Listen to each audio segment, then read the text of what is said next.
Hi, so if you've been doing it hard this year, you're definitely not alone. I've been feeling that way too. So listen on to hear how 2024 went from being a contender for the second worst year of my life to actually genuinely being my best year yet. So welcome to Joyful Eating, episode 206. And today we're talking about 2024, my second worst year to best year ever. But before we get into that, the best bite I had, actually yesterday I had my joyful cooking class and we were learning how to make hummus, and we made a beetroot hummus together. So beet roast using vacuum packed beets, just with tahini and lemon juice and garlic, and pureeing it up in the food processor. And so the beets you use beets instead of chickpeas, and it's just, if you love beets like I do, like they're my spirit vegetable, like they're so delicious. And just this combo, it's creamy, it's nutty, it's the business. So I was scooping it from the food processor bowl after the class. Yeah, so it was really, really good.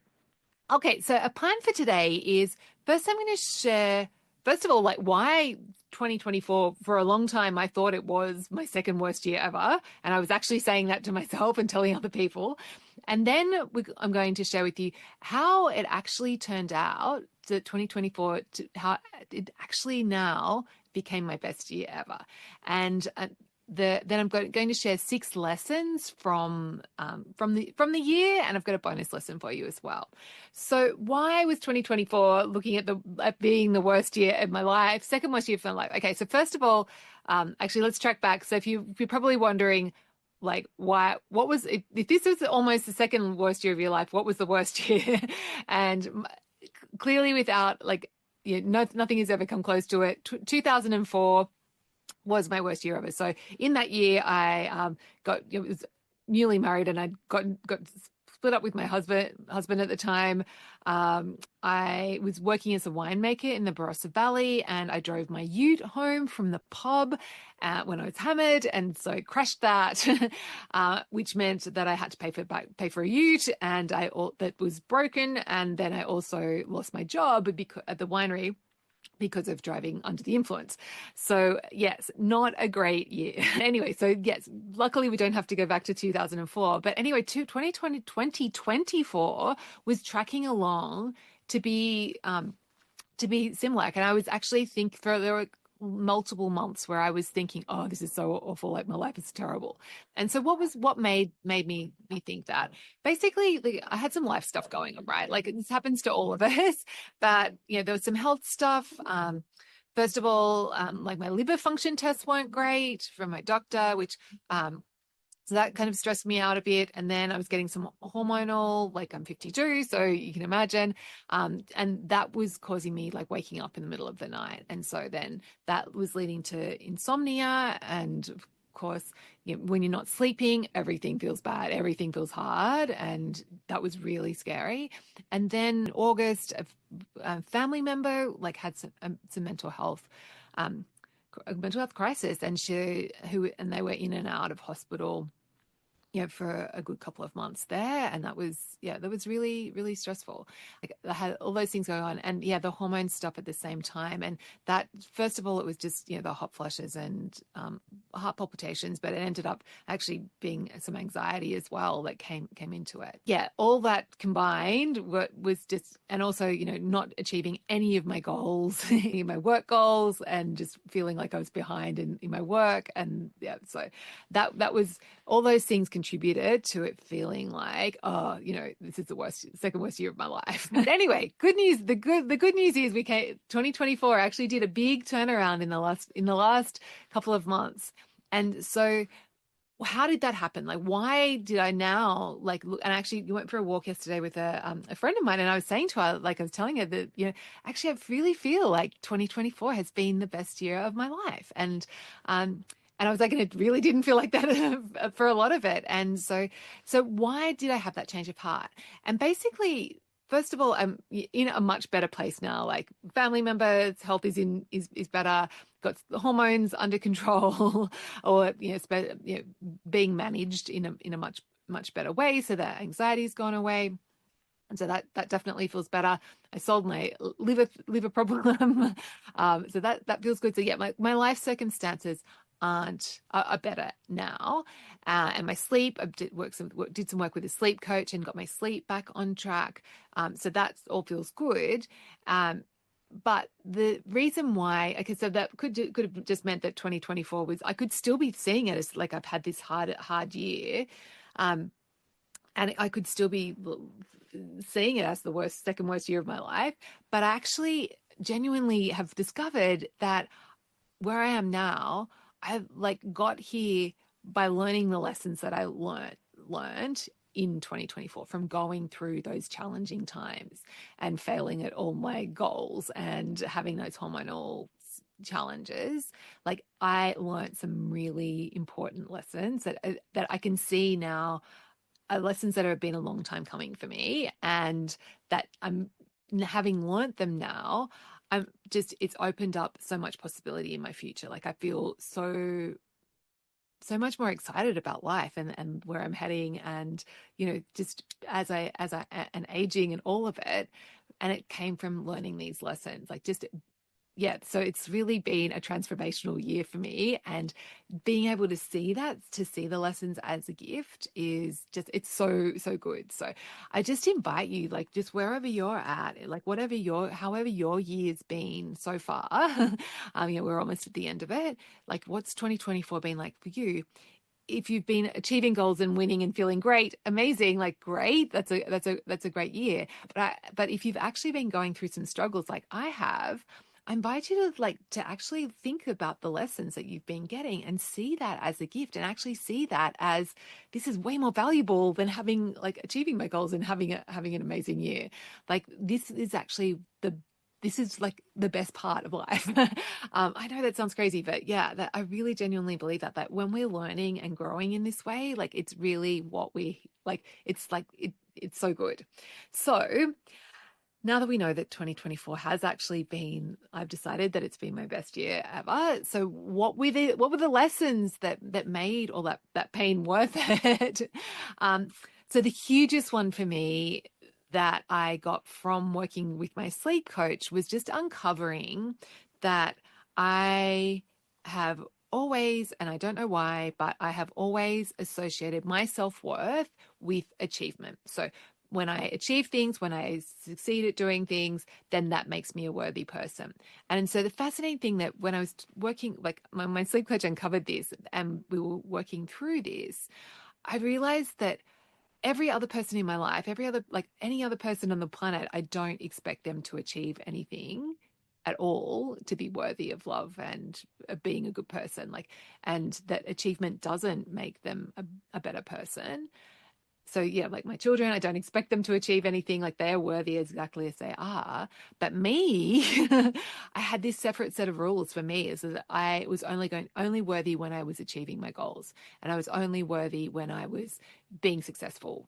Like, and that's definition of success being setting goals and achieving goals, and just understanding that I had set myself up like where that's how I was valuing myself.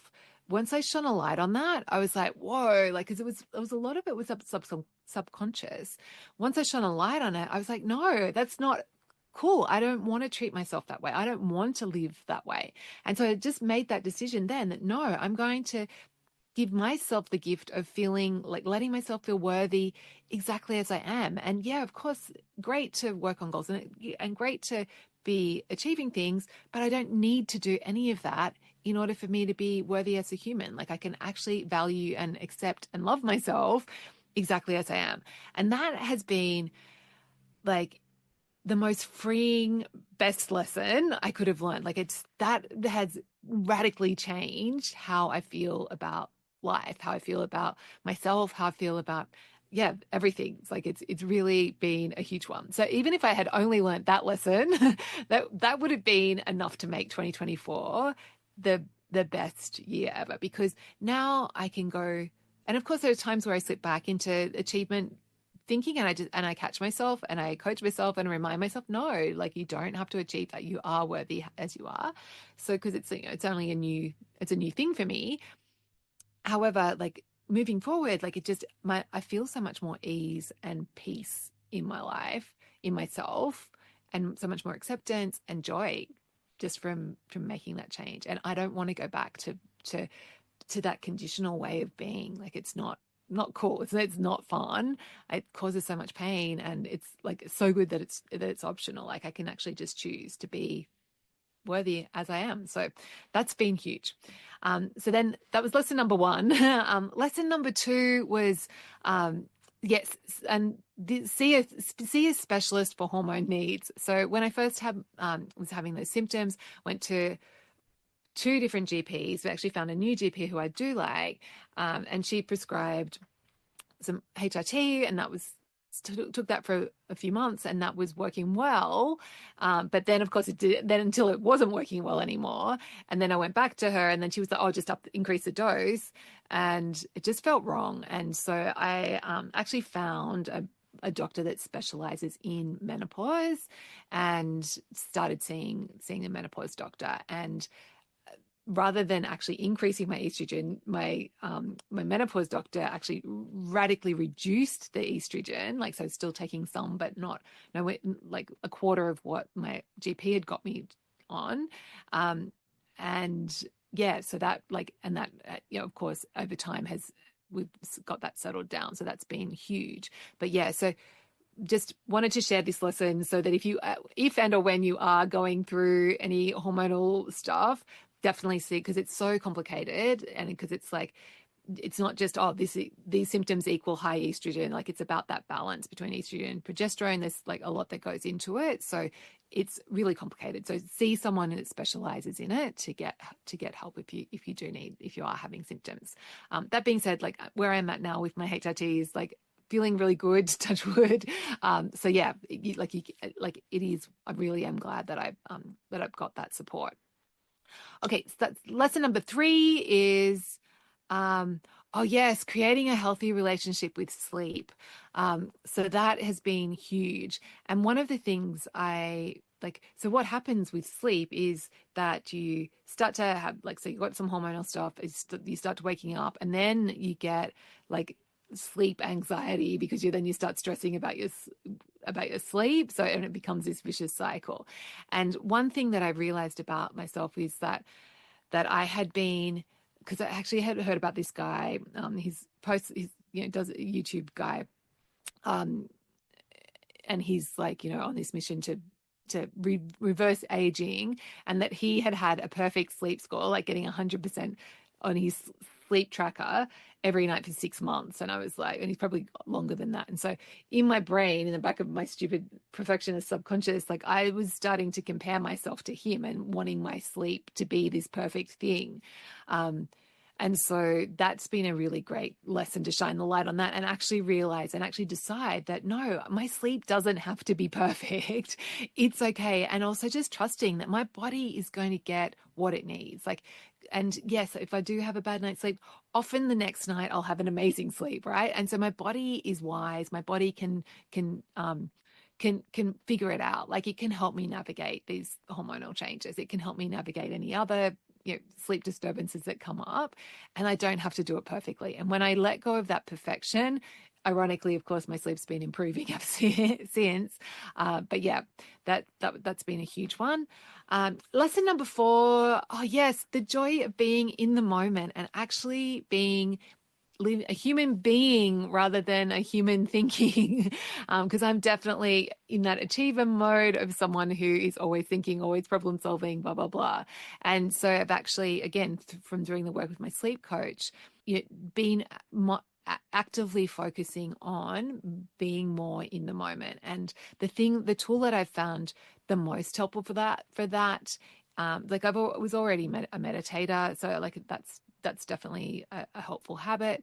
But the tool that I really have loved for being more in the moment and feeling more joy in the everyday is this technique called the 5, 4, 3, 2, 1 exercise. And I'm not sure who invented it, but basically you just pause and just take a couple of minutes to like observe 5 things that you can see, and not just name them. So like, it might be like, okay, I can see these flowers, but rather than just go flowers and then move on to the next thing, actually look and see, oh, look, there's this, I love the contrast of the white petals with and if you're listening to the podcast, you can't see the flowers. They're lilies, they're white lilies. But yeah, I can see that contrast between the petals and the stamen, I think it's called. And I can see some of the pollen dropping down. Yeah, the leaves. And yeah, so we could go. I'm getting sidetracked. See, being in the moment with the flowers, right? So it's like actually spending few seconds or longer if you feel so inclined, which each, and do that 5 times. So 5 different things that you see. And then 4 things that you can hear. So like tuning in to sounds, 3 things that you can feel. And whether that's, sometimes I'm checking in with emotions, like how I'm feeling emotionally, but sometimes it's like physical sensations of like, how my socks feel inside my cowboy boots. And then 3 things you can feel, 2 things you can smell, and 1 thing you can taste.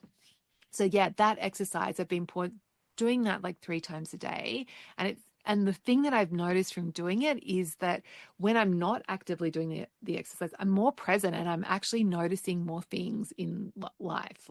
And it's really good. I highly recommend just experimenting with that. Okay. And then, yeah, being in the moment is so much better than being worried in your head. Okay. Then we've got lesson number 5. Yes, that it's safe to rest and that it's good to rest, and that actually resting isn't optional, that resting is like that we're not a robot. We're not robots, and that it's actually good for me to take time out to lie down and just give my body a rest, whether that's doing a meditation or reading a book or whatever, but actually physically stopping. A couple of times at least during the day, and that feels really good, and that's been helping my sleep as well, so resting during the day. And then lesson number 6 was the healing power of breath, and this is a new thing that I have discovered. I knew about him for a long time. There's this guy called Wim Hof who's all about he's the Iceman. He's all about breathing techniques and cold exposure, so I've been following his method and doing his breathing exercises, and I've found them really helpful as well. So you're welcome to check that out. And then my bonus lesson before we wrap up. Yes, and I guess this was like something I wanted to celebrate, is that even though I had like all those circumstances going on, and even though like the insomnia, the whatever, this not great year, all those things, through those bad circumstances, food wasn't a problem for me, right? It wasn't like my weight is completely the same, actually probably slightly less this now than it was at the beginning of the year.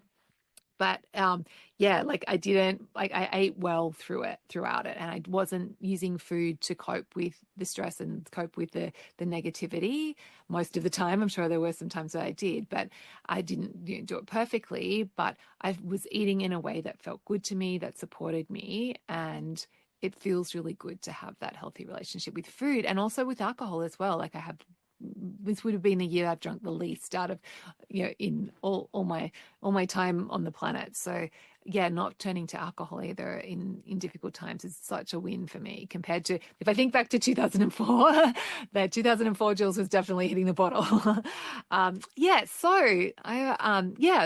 I hope you've found this inspiring, and I hope that wherever your 2024 has been like that, you can enjoy the great times and also get the gifts of the lessons from whatever the lessons that have been coming your way.